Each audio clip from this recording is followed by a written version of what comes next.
แ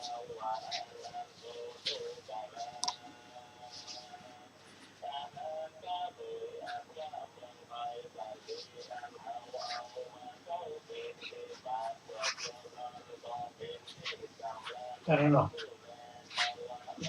เดี๋ยวจดกระดูกมันตักนะ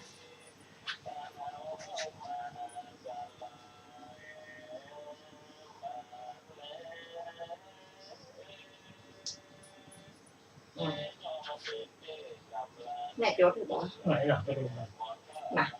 แม่จดตั้งอยู่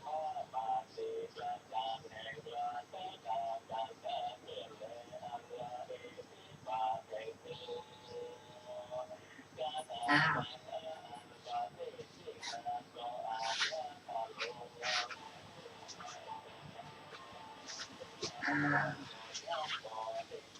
โอ้โอเคไม่ใช่แล้วเลย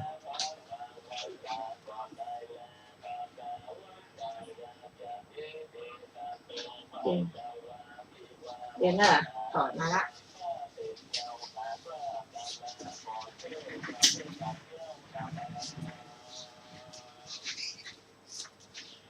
เอากระแสมาใส่เนี่ย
กระแสก่อน อ่า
อืม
อืม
ยังไง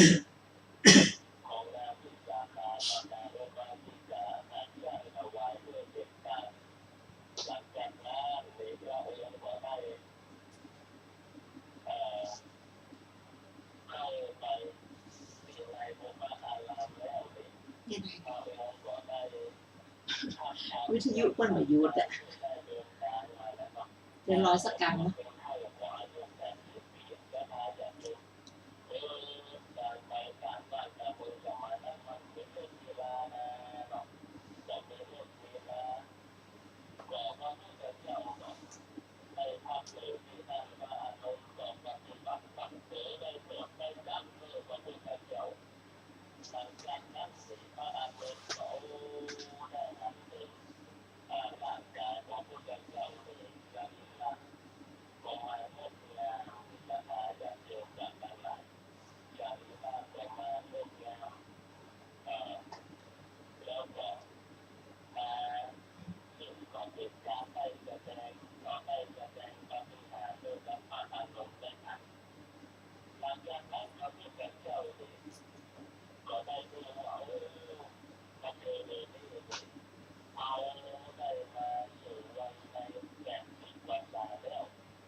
ขอนอบน้อมแด่พระผู้มีพระภาคเจ้าพระองค์นั้นซึ่งเป็นผู้ไกลจากกิเลสตรัสรู้ชอบได้โดยพระองค์เองสวัสดีครับท่านผู้ฟังที่เคารพครับท่านผู้ฟังรับฟังรายการศึกษาธรรมนำสุขมีเสนอแก่ท่านผู้ฟังทุกวันเสาร์ตั้งแต่เวลา 15 นาฬิกาถึง 16 นาฬิกาดำเนินรายการโดยกระผมพันเอกธนัทเดชะมีอาจารย์สุรภาเดชะเป็นผู้ร่วมรายการวันนี้เราได้นำมัตไตรปิฎกฉบับอรรถกถาเล่มที่ 34 มาศึกษากันในสัมโพธิวรรคซึ่งมีอยู่ในพระไตรปิฎกเล่มที่ 34อังคุตรนิกายเป็นเรื่องที่พระองค์ทรงประกาศว่าเป็นพระสัมมาสัมพุทธเจ้า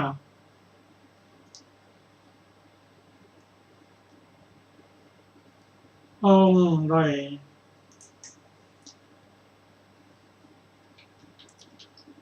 ใช้เวลาเป็นจำนวนมากเหลือเกินกว่าจะได้เป็นพระสัมมาสัมพุทธเจ้าเรามาศึกษาเท่าที่ศึกษาดูเห็นว่าตั้งแต่สมัยพระพุทธเจ้าทรงพระนามวทีปังกร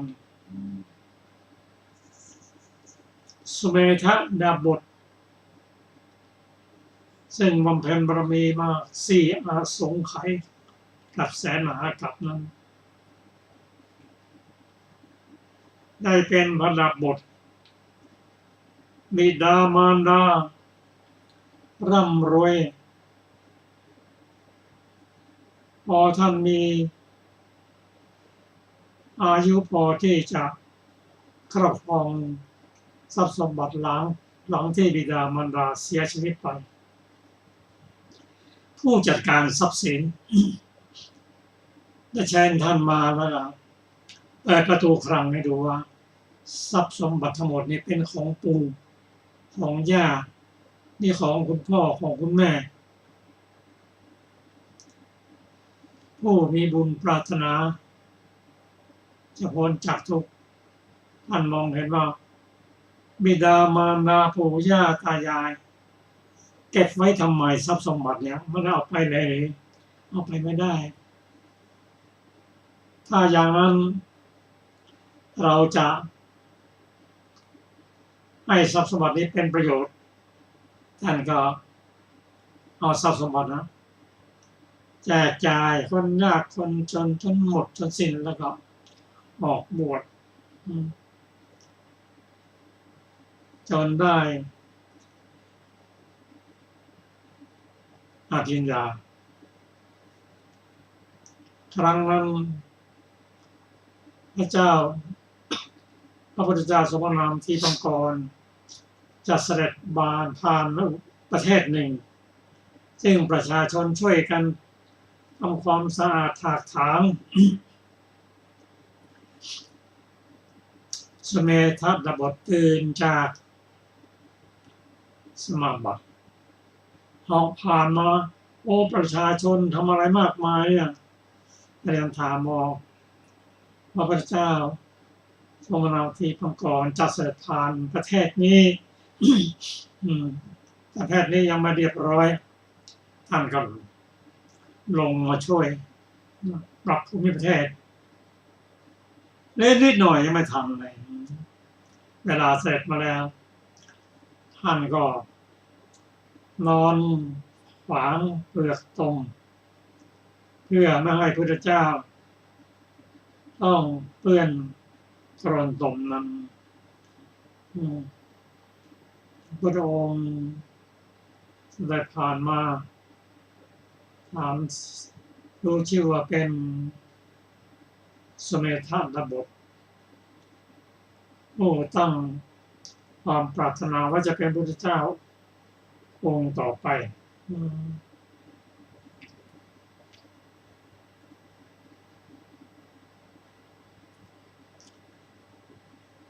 ในที่สุดแต่รับพยากรณ์จากพระพุทธเจ้าว่าต่อนี้ไปในสมัยพระพุทธเจ้าทรงนามว่าพระสนโคดมอุบัติขึ้นก็คือท่านนะได้เป็นสนโคดมวิธีการก็คือต้องบำเพ็ญบารมี30 ทัศบารมีอุปบารมีและปรมัตถบารมี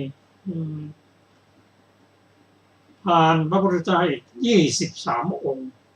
จนมาถึงพระองค์นี่คือความปรารถนาด้วยการตรึกด้วยวาจาด้วยการปฏิบัตินอนแสนนานทั้งนี้เพราะอะไรท่านปรารถนาที่จะพ้นจากทุกข์ท่านเวียนเกิดเวียนตายมาหมดตั้งแต่สัตว์เล็กๆไม่ได้กระดูกกระจาบจนถึงโตเข้าช้าเป็นมนุษย์เป็นเทวดาเป็นพรหมรูปประพรหมรูปพรหมเป็นหมดเวียนเกิดเวียนตายท่านเบื่อในการเวียนเกิดเวียนตายอย่างนี้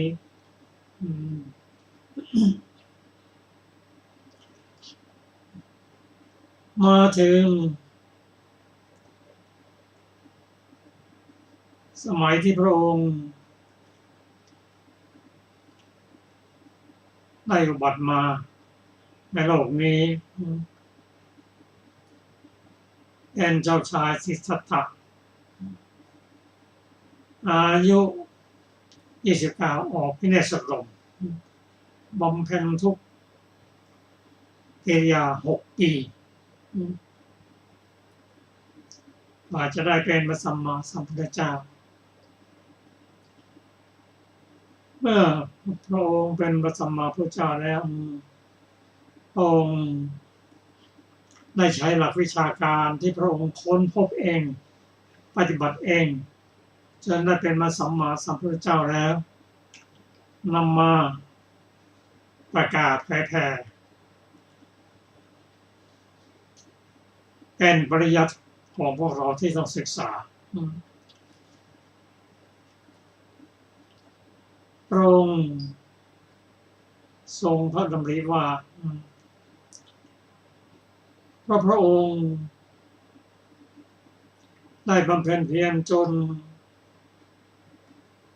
บรรลุอริยสัจสี่เรียบร้อยแล้วจึงมาประกาศถ้าพระองค์ไม่บรรลุจริงไม่ปฏิบัติจริงนะพระองค์ไม่ประกาศตนเป็นพระสัมมาสัมพุทธเจ้า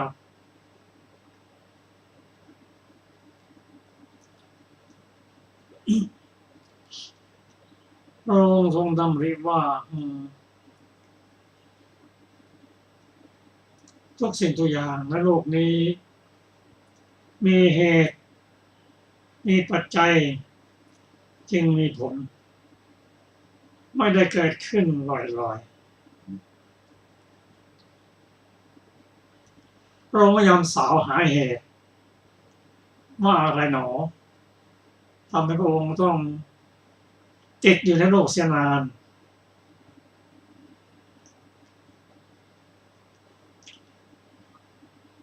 เนี่ยพ้นเหตุแล้วก็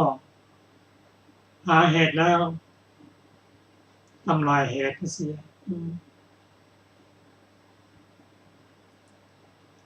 แต่ก่อนจะทำลายเหตุได้ต้องใช้ปัญญาในระดับที่พระองค์บำเพ็ญเพียรมานานแสนนานแม้สำเร็จแล้วก็ประกาศออกมาแล้วคนก็ยังไม่ใช่จะเชื่อ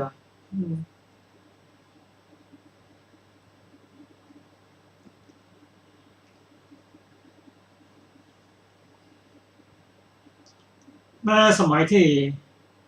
ประกาศแล้วมีภิกษุมีสามเณรมีอุบาสกอุบาสิกาเชื่อตามพระองค์ปฏิบัติตามพระองค์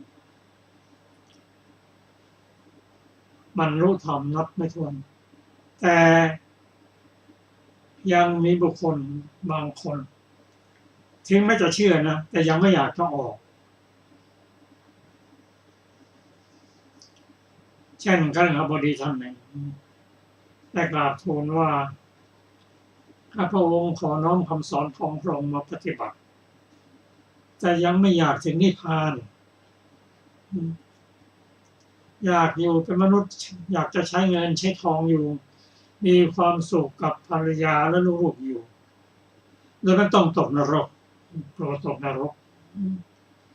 ขอพระองค์ได้โปรดแสดงธรรมให้แก่ข้าพระองค์เถิดพระองค์อาศัยพระมหากรุณาธิคุณแสดงธรรมให้บุคคลใดอยากจะพ้นจากทุกข์พระองค์ก็แสดงธรรมให้อยากจะติดอยู่ก็แสดงธรรมให้และไม่ต้องตกนรกพระองค์ตรัสว่าเอาอย่างนี้ก็แล้วกันนะเธอนำข้อปฏิบัติเรียกว่าสุจริตสิทธิ์มาปฏิบัติและจะมีความสุขในโลกไม่ต้องตกเป็นนรกแต่ว่าเขาเวียนเกิดกันตายอย่างนั้นก็ได้มาถึงเรื่องที่พระองค์ประกาศว่าเราได้ค้นพบถึง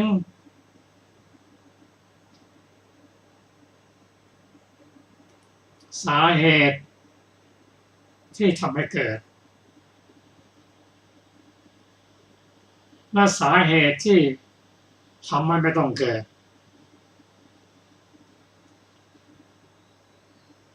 และสาเหตุที่เกิดมาแล้วติดในโลกมีความสุขในโลกเห็นว่าเป็นได้เกิดเป็นสัตว์ที่อยู่ในโลกนี้เป็นผู้มีความสุขและบุคคลที่เบื่อที่จะอยู่ในโลกนี้เพราะได้รู้ได้เห็นทั้งในปัจจุบันรักษาไปจนที่สุดไว้เห็นว่าไม่น่าอยู่น่าเบื่ออยากจะพ้นจากโลกเบื่อ เห็นโทษก็หาทางที่จะพ้นจากความเป็นมนุษย์สิ่งเหล่านี้พระองค์ตรัสรู้หมดแล้วสาเหตุนั่นก็คือสมุทัยเรียกว่าสาเหตุคือสมุทัย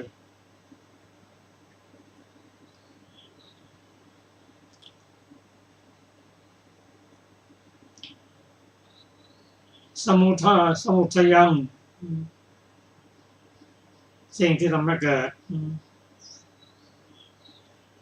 เป็นสาเหตุเกิดแล้วรู้ว่าสาเหตุนั้นทำให้เกิดเป็นมนุษย์ทำให้เกิดขันธ์ห้าขึ้นมา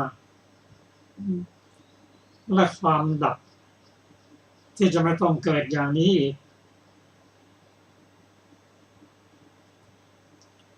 ดับสนิทสมุทัยยังสาเหตุทำให้เกิดอัตถังคมะทำให้ไม่ต้องเกิดความดับอัตถังคมะลงได้แค่มรรคองค์ 8อัสสาทะความสุขความยินดีความพอใจที่ได้เกิดมาแล้วต่อเมื่อได้รู้ว่าชีวิตจริงๆแล้วเป็นทุกข์ประมวลมาซึ่งชีวิตตั้งแต่เกิดจนถึงปัจจุบันนี้สรุปแล้วว่าอาสาทะมีนิดหน่อยความสุขมีไม่มากอาทีนวะโทษมีมากเหลือเกินก็หาทางสัตว์ออกนั่นคือพระองค์ตรัสว่าตราบใดที่เรายังไม่รู้จักสมุทัยยังเหตุเกิดอัตถังคมะความดับอาสาทะความยินดีเพลิดเพลินความไม่น่าพอใจและอาทินวะโทษทั้งหลายที่เกิดขึ้นนั้นต่อจนนิสสรณะนั้นเราได้ตรัสรู้กันแล้วจึงได้นำมาประกาศในพระสูตรต่อไปก็เราได้ตรัสถึงรายละเอียดว่า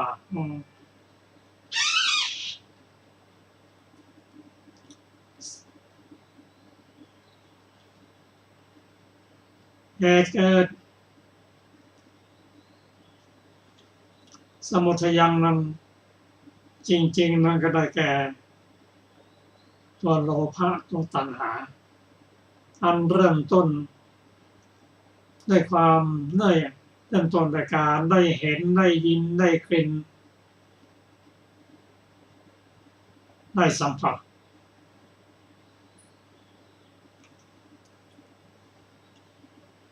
ได้เกิดฉันทะความยินดีพอใจ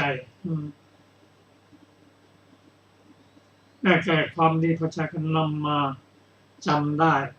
ตัวสัญญา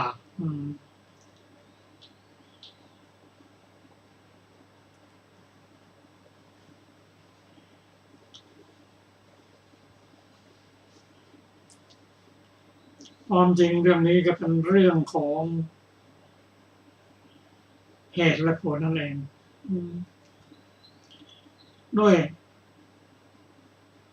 ตัณหาอวิชชาตัณหากรรมและอุปทานซึ่งเป็นอดีตเหตุแล้วมาให้ผลในปัจจุบันผลส่วนใหญ่อันได้แก่ชวนะที่สองนำมาแก่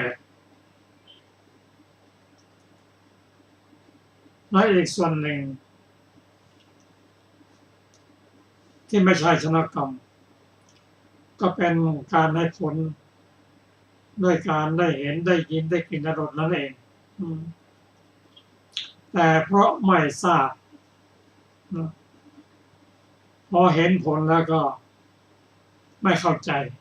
พยายามจะสร้างเหตุเกิดใหม่อีกนั่นคือสัญญาจำไว้พอได้เห็นได้ยินได้กลิ่นได้รสแล้วเกิดสัมผัสขึ้นมา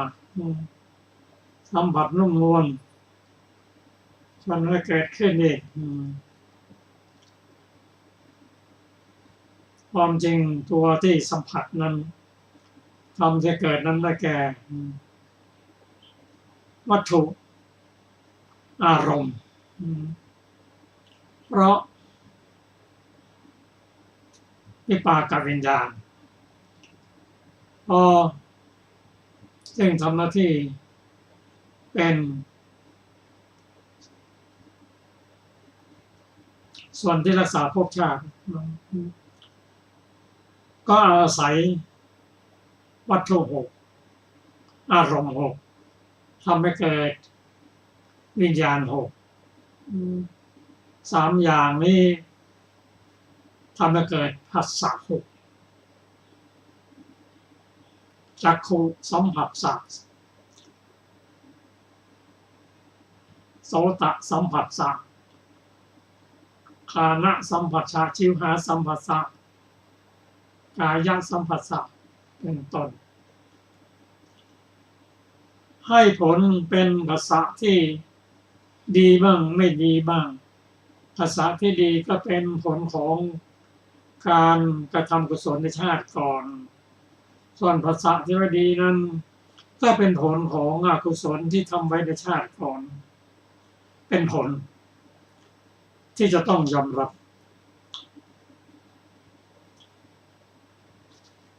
พระพุทธเจ้าได้ตรัสกับภิกษุว่าภิกษุทั้งหลาย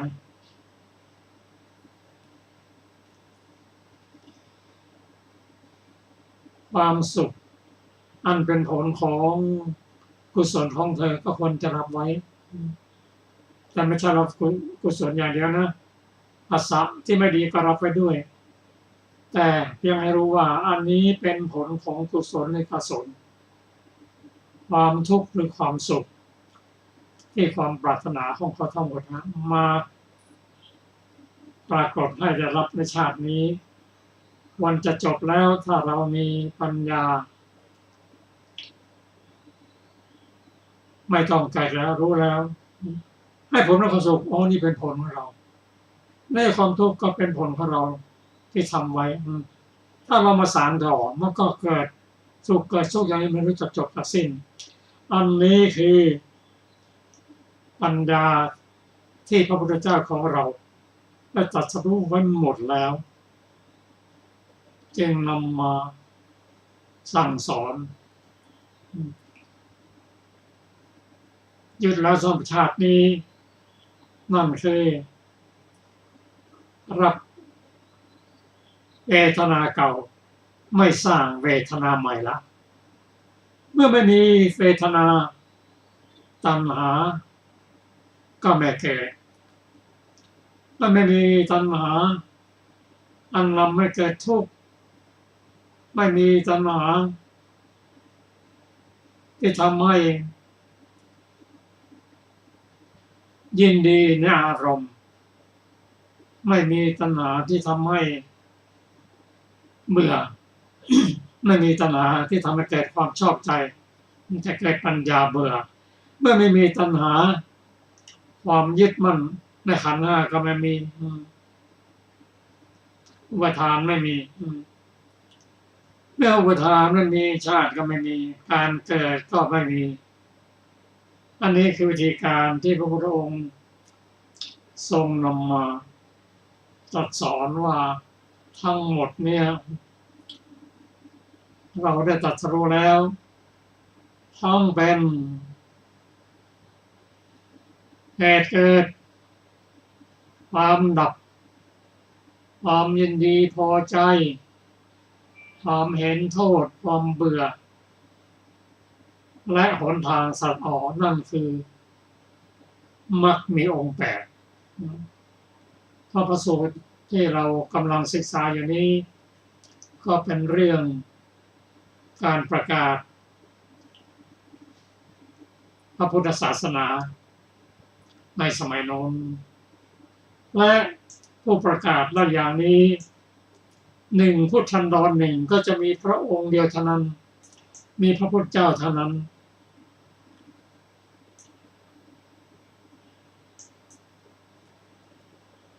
และผู้ที่ได้เกิดมาพบพระพุทธศาสนานั้นจึงถือว่าเป็นผู้ที่มีปัญญาระดับหนึ่งมีบุญตั้งความปรารถนาไว้ขอให้ได้พบพระพุทธเจ้าด้วยตาเนื้อด้วยตาปัญญามีศรัทธายิ่งศึกษารู้จักมากเท่าไหร่ก็ย่อมมีความเคารพเลื่อมใสในพระพุทธเจ้ามากขึ้นเพราะพระคุณของพระองค์นั้นนับไม่ได้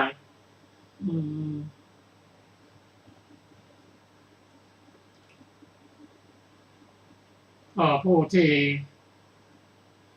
ได้ศึกษาพระธรรมคำสอนน่าจะตกล่วงมาถึงสมัยปัจจุบันก็ถือว่าเป็นผู้มีบุญเราได้นำมาศึกษาร่วมกันผู้มีปัญญาดวงตาเห็นธรรมแล้วก็อนุโมทนาด้วยนอกนั้นก็ฟังเป็นอุปนิสัยไว้เพราะหนทางเดินนั้นมีระยะยาวนานคือการเดินทางของวัฏฏะก็ขอเชิญท่านได้รับฟังพระสูตรในสัมโพธิวรรคพระชัยอาจารย์สุรภาค่ะสวัสดีค่ะท่านผู้ฟังที่เคารพทุกท่านพระสูตรในสัมโพธิวรรคที่เราได้ศึกษากันทั้งหมดนะคะก็มีด้วยกัน10 สูตรด้วยกันค่ะวันนี้เราก็จะมาเริ่มวรรคใหม่กันนะคะ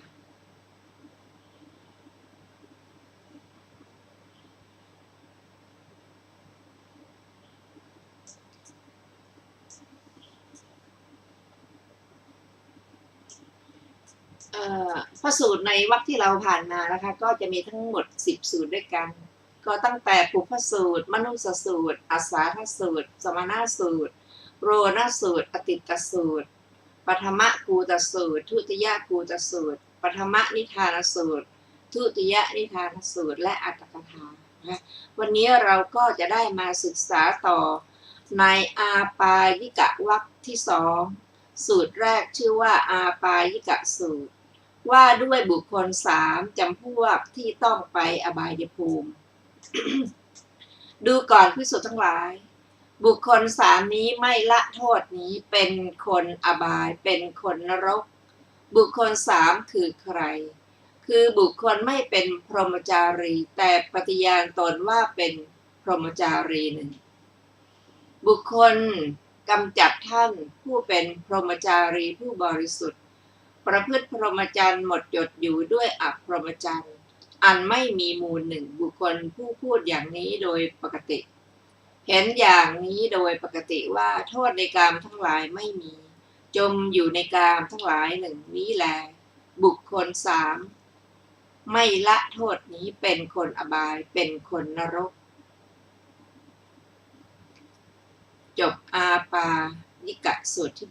1ซึ่งมีอรรถกถาดังต่อไปนี้สัตว์ทั้งหลายชื่อว่าอาปายิกาเพราะจะไปสู่อบาย สัตว์ทั้งหลายชื่อว่าเนรยิกาเพราะจะไปสู่นรกบทว่า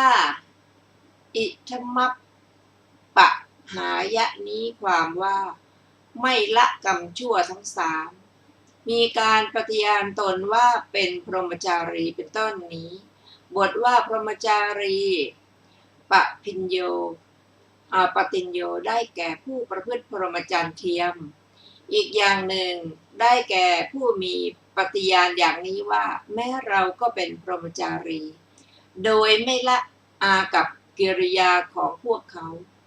บทว่า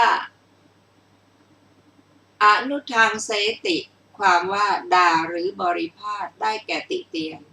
บทว่านัตถิกาเมสุโทโสความว่าผู้ซ่องเสพกิเลสกามและวัตถุกามไม่มีโทษบทว่าปาตับพยังขอไปปาตับยะตังความว่าความเป็นผู้จะต้องดื่มคือความเป็นผู้จะต้องบริโภคได้แก่ความเป็นผู้จะต้องดื่มกินเหมือนการดื่มน้ำของผู้กระหายน้ำด้วยจิตปราศจากความรังเกียจในพระสูตรนี้ตรัสวัตตะไว้อย่างเดียวจบอรรถกถาของอาปายิกะสูตรที่หนึ่งต่อไปเป็นทุลลภสูตรว่าด้วยบุคคลหาได้ยากสามจำพวกดูก่อนภิกษุทั้งหลายความมีปรากฏแห่งบุคคลสามหาได้ยากในโลกบุคคลสามคือใครคือพระตถาคตอรหันตสัมมาสัมพุทธเจ้าหนึ่งบุคคลผู้แสดงธรรมวินัยที่ตถาคตประกาศแล้วบุคคลผู้กตัญญูกตเวทีหนึ่งความมีปรากฏแห่งบุคคลสามนี้แลหาได้ยากในโลกจบทุลภสูตรที่สองซึ่งมีอรรถกถาดังต่อไปนี้บทว่ากตัญญูกตเวทีได้แก่บุคคลผู้รู้กรรมที่เขาทำแล้วแก่ตนว่าผู้นี้ทำคุณแก่เราดังนี้แล้วทำการตอบแทนให้ผู้อื่นรู้คือให้ปรากฏจบอรรถกถาของทุลภสูตรที่สองต่อไปเป็นอัปปมยสูตรว่าด้วยบุคคลสามจำพวกดูก่อนภิกษุทั้งหลายบุคคลสามจำพวกนี้มีปรากฏอยู่ในโลกบุคคลสามคือใครคือสุปมยะคนประมาณง่ายทุปมยะคนประมาณยากอัปปมยะคนประมาณไม่ได้คนประมาณง่ายเป็นอย่างไรบุคคลบางคนในโลกนี้เป็นคนหยิ่งยกตัวเองลุกลิกปากกล้าพูดพล่ามลืมสติไม่มีสัมปชัญญะใจไม่มั่นคงวอกแวกมีอินทรีย์อันเปิดเผยหมายถึงไม่สำรวมอินทรีย์นี้เรียกว่าคนประมาณง่ายคนประมาณยากเป็นอย่างไรบุคคลบางคนในโลกนี้เป็นคนไม่หยิ่งไม่ยกตัวไม่ลุกลิกไม่ปากกล้าไม่พูดพล่ามตั้งสติมีสัมปชัญญะใจมั่นคงแน่วแน่มีอินทรีย์อันสำรวมนี้เรียกว่าคนประมาณยากคนประมาณไม่ได้เป็นอย่างไรภิกษุในพระธรรมวินัยนี้เป็นพระอรหันต์สิ้นอาสวะแล้วนี้เรียกว่าคนประมาณไม่ได้นี้แลภิกษุทั้งหลายบุคคลสามจำพวกมีปรากฏอยู่ในโลกจบอัปปมยสูตรที่สามซึ่งมีอรรถกถาดังต่อไปนี้บุคคลชื่อว่าสุปมยโยเพราะประมาณได้โดยง่ายชื่อว่า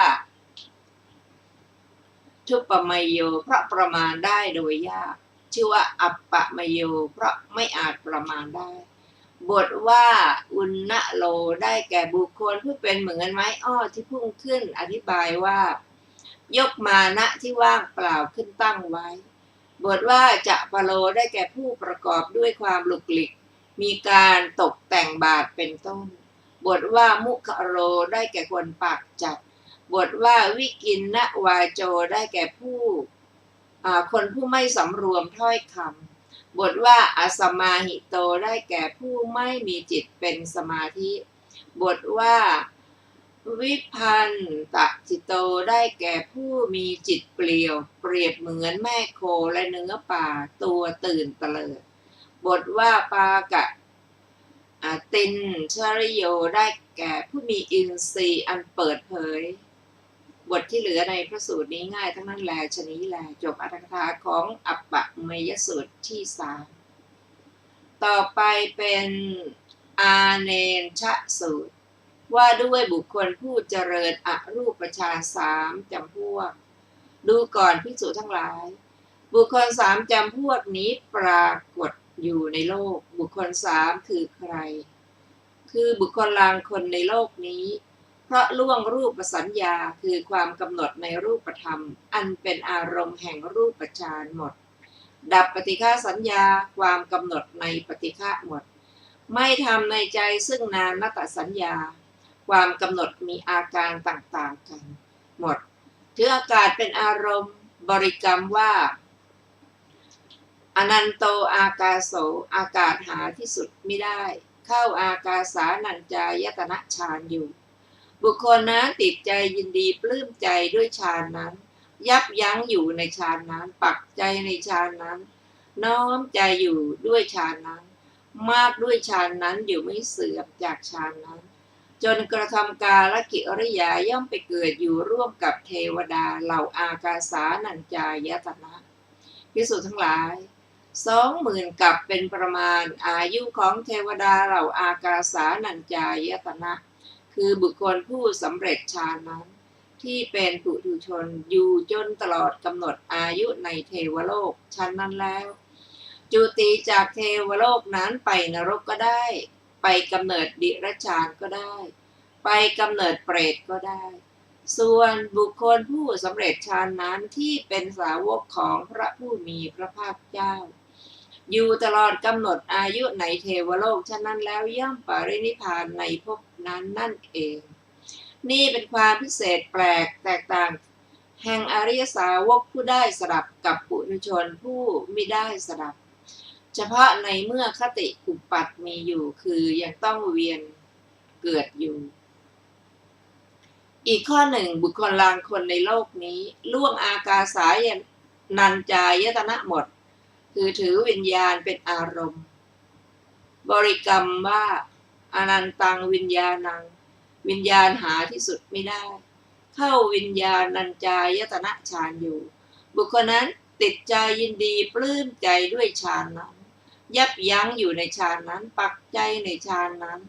น้อมใจอยู่ด้วยฌานนั้นมากด้วยฌานนั้นอยู่ไม่เสื่อมจากฌานนั้นจนกระทำกาลกิริยาย่อมไปเกิดอยู่ร่วมกับเทวดาเหล่าวิญญาณัญจายตนะภิกษุทั้งหลาย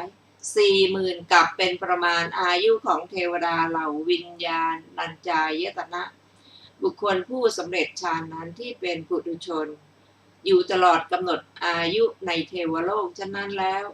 จุติจากเทวโลกนั้นไปนรกก็ได้ไปกำเนิดดิรัจฉานก็ได้ไปกำเนิดเปรตก็ได้ส่วนบุคคลผู้สำเร็จฌานนั้นที่เป็นสาวกของพระผู้มีพระภาคเจ้า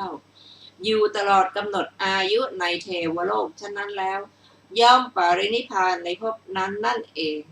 นี่เป็นความพิเศษแปลกแตกต่างแห่งอริยสาวกผู้ได้สดับกับปุถุชนมิได้สดับเพราะเฉพาะในเมื่อคติอุปัฏมีอยู่อีกข้อหนึ่งบุคคลลางคนในโลกนี้ร่วมวิญญาณัญจายตนะหมดถือเอาความไม่มีอะไรเหลือสักน้อยหนึ่งเป็นอารมณ์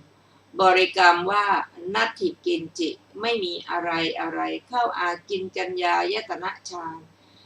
อยู่บุคคลนั้นติดใจยินดีปลื้มใจด้วยฌานนั้นยับยั้งอยู่ในฌานนั้นปักใจในฌานนั้นน้อมใจอยู่ด้วยฌานนั้นมากด้วยฌานนั้นอยู่ไม่เสื่อมจากฌานนั้นจนกระทำกาลกิริยาย่อมไปเกิดอยู่ร่วมกับเทวดาเหล่าอากินจัญญายตนะภิกษุทั้งหลาย60,000 กับเป็นประมาณอายุของเทวดาเหล่าอากินจัญญายตนะคือบุคคลผู้สำเร็จฌานนั้นที่เป็นปุถุชนอยู่ตลอดกำหนดอายุในเทวโลกฉะนั้นแล้วจุติจากเทวโลกนั้นไปนรกก็ได้ไปกำเนิดดิรัจฉานก็ได้ ไปกำเนิดเปรตก็ได้ ส่วนบุคคลผู้สำเร็จฌานนั้นที่เป็นสาวกของพระผู้มีพระภาคเจ้าอยู่ตลอดกำหนดอายุในเทวโลกชั้นนั้นแล้วย่อมปรินิพพานในภพนั้นนั่นเอง นี่เป็นความพิเศษแปลกแตกต่างแห่งอริยสาวกผู้ได้สดับแล้วกับปุถุชนผู้มิได้สดับ เฉพาะในเมื่อคติอุปัตมีอยู่นี่แลภิกษุทั้งหลายบุคคล3จำพวกมีปรากฏอยู่ในโลกจบอาเนชสูตรที่4ซึ่งมีอัตถกถาดังต่อไปนี้ บทว่าตถาสาเทติได้แก่ชอบใจฌานนั้นบทว่าตังนิกาเมติได้แก่ปรารภขอปรารถนาฌานนั่นแหละบทว่าเตนะจะวิติงอาปัชชติได้แก่ ถึงความยินดีด้วยฌานนั้นบทว่าตัทธะทิโตได้แก่ตั้งอยู่ในฌานนั้นบทว่าตัทธิมุตโตได้แก่น้อมใจไปในฌานนั้นแหละบทว่าตัพพะหุลวิหารีได้แก่อยู่กับฌานนั้นเป็นส่วนมากบทว่าสหปิยตังอุปัชชติได้แก่เข้าถึงความเป็นสหายอธิบายว่าย่อมบังเกิดในเทวโลกนั้นคำมยาที่ว่าเนรยามปิคัจฉติพระผู้มีพระภาคเจ้าตรัสหมายถึงการไปนรกนั้นโดยสามารถแห่งปริยายอื่นเพราะไม่พ้นจากนรกเป็นต้นไปได้เพราะว่าเขาไม่มีอกุศลกรรมที่มีกำลังมากกว่าอุปจารฌานซึ่งจะเป็นเหตุให้เกิดในอบายติดต่อกันบทว่าพระภควโตปนาสาวโกได้แก่พระสาวกองค์ใดองค์หนึ่งบรรดาพระสาวกผู้เป็นพระโสดาบันพระสกทาคามีและพระอนาคามีทั้งหลายบทว่าตัสมิงเยวะพะเวได้แก่ในอรูปภพนั่นเองบทว่าปรินิพพายติความว่าจะปรินิพพานด้วยปรินิพพานที่หาปัจจัยมิได้ความเพียรเป็นเครื่องประกอบอย่างยิ่งชื่อว่าอธิปปายาโสคำที่เหลือในพระสูตรนี้พึงทราบตามนัยยะที่กล่าวมาแล้วนั่นแหละอันหนึ่งในพระสูตรนี้ฌานที่จะเป็นเหตุให้อุบัติพระผู้มีพระภาคเจ้าตรัสไว้สำหรับปุถุชนสำหรับพระอริยสาวกตรัสทั้งความที่เป็นเหตุให้อุบัตินั่นเองทั้งฌานที่เป็นบาทแห่งวิปัสสนาด้วยจบอรรถกถาของอาเนชสูตรที่4ต่อไปเป็นอะยะสูตรว่าด้วยวิบัติ3และสัมปทา3ดูก่อนภิกษุทั้งหลายวิบัติหรือความเสีย3นี้วิบัติ3คือ1ศีลวิบัติความเสียทางศีลจิตตวิบัติความเสียทางจิตทิฏฐิวิบัติความเสียทางทิฏฐิศีลวิบัติเป็นอย่างไรคนในโลกนี้เป็นคนมักทำปาณาติบาตอาทินนาทานกาเมสุมิจฉาจารมักพูดมุสาวาทปิสุนาวาจาคำส่อเสียดพรุสวาจาคำหยาบสัมผัสปลาปะความเหลวไหลนี้เรียกว่าศีลวิบัติจิตตวิบัติเป็นอย่างไรคนในโลกนี้เป็นคนมีอภิชฌาเห็นแก่ได้มีใจพยาบาทนี่เรียกว่าจิตตวิบัติทิฏฐิวิบัติเป็นอย่างไรคนในโลกนี้เป็นมิจฉาทิฏฐิมีความเห็นวิปริตผิดจากคลองธรรมว่า 1. ทานไม่มีผล 2. การบูชาไม่มีผล 3. การบวงสรวงไม่มีผล 4. ผลวิบากของกรรมดีและชั่วไม่มี 5. โลกนี้ไม่มี 6. โลกอื่นไม่มี 7. มารดาไม่มี 8. บิดาไม่มี 9. สัตว์ที่เป็นโอปปาติกะไม่มี 10. สมณพราหมณ์ผู้ดำเนินทางสมณพราหมณ์ผู้ดำเนินถูกทางผู้ปฏิบัติชอบที่กระทำให้แจ้งด้วยปัญญาอันยิ่งด้วยตนเองแล้วสอนโลกนี้และโลกอื่นให้รู้ไม่มีในโลกนี้เรียกว่าทิฏฐิวิบัติสัตว์ทั้งหลายเพราะกายแตกไปย่อมเข้าถึงอบายทุกขติวินิบาตนรก เหตุศีลวิบัติบ้าง เหตุจิตตวิบัติบ้าง เหตุทิฏฐิวิบัติบ้างนี้แลภิกษุทั้งหลายคือวิบัติสามดูก่อนภิกษุทั้งหลายสัมปทาคือความถึงพร้อมสามนี้สัมปทาสามคืออะไรคือศีลสัมปทาจิตสัมปทาทิฏฐิสัมปทาศีลสัมปทาเป็นอย่างไรคนในโลกนี้เป็นผู้เว้นจากปาณาติบาตอาทินาทานกาเมสุมิจฉาจารเว้นจากมุสาวาทปิสุนาวาจาภรุสวาจาสัมผัสปลาปะนี้เรียกว่าศีลสัมปทาจิตสัมปทาเป็นอย่างไรคนในโลกนี้ไม่มีอภิชฌาไม่มีใจพยาบาทนี่เรียกว่าจิตตสัมปทาทิฏฐิสัมปทาเป็นอย่างไรคนในโลกนี้เป็นสัมมาทิฏฐิมีความเห็นไม่วิปริตว่า 1. ทานมีผล 2. การบูชามีผล 3. การบวงสรวงมีผล 4. ผลวิบากของกรรมดีและชั่วมี 5. โลกนี้มี 6. โลกอื่นมี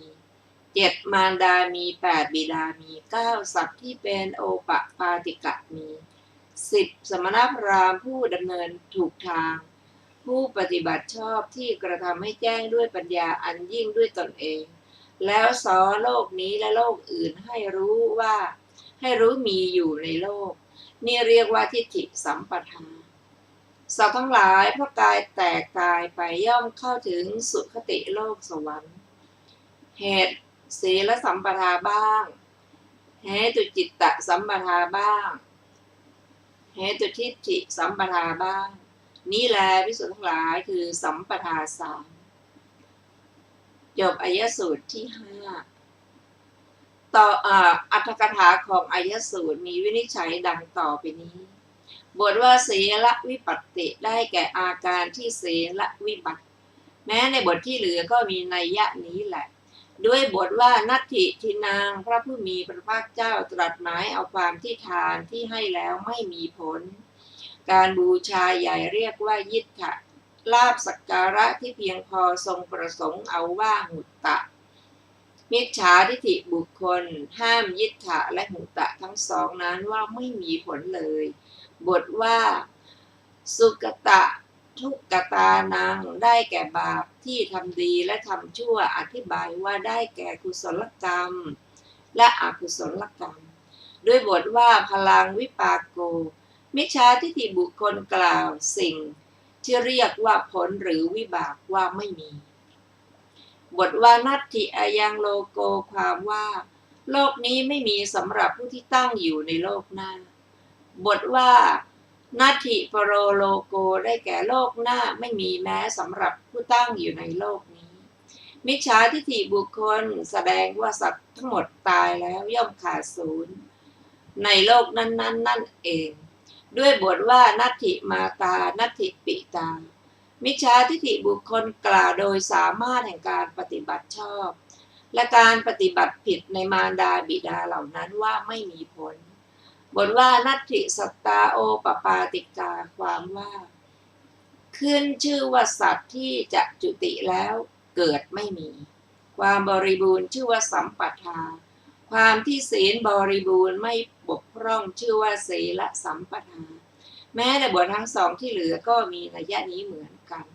บทว่าอัตถิทินางเป็นต้นนักศึกษาพึงถือเอาโดยนัยยะที่ตรงข้ามกับที่กล่าวมาแล้วจบอรรถกถาของอายสูตรที่